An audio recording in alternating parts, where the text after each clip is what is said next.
Hormuz প্রণালী নিয়ে কোনো পরিস্থিতিতেই পিছু হটবে না ইরান। দেশটির সাবেক প্রধান বিচারপতি ও বর্তমান এক্সপেডিয়েন্সি রিজার্ভমেন্ট কাউন্সিলের প্রধান আয়াতুল্লাহ আমলি লারিজানি একথা জানিয়েছেন।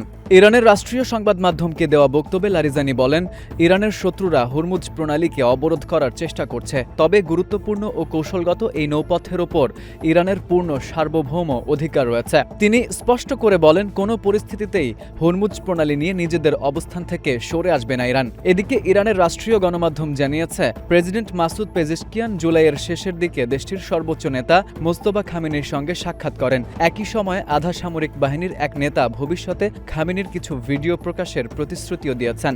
গত কয়েক সপ্তাহে খামেনির সঙ্গে তার যোগাযোগ নিয়ে পেজেশকিয়ান ভিন্ন ভিন্ন বক্তব্য দিয়েছেন। মার্চে বাবার উত্তরসূরি হিসেবে দায়িত্ব নেওয়ার পর থেকে খামেনিকে প্রকাশ্যে খুব একটা দেখা যায়নি।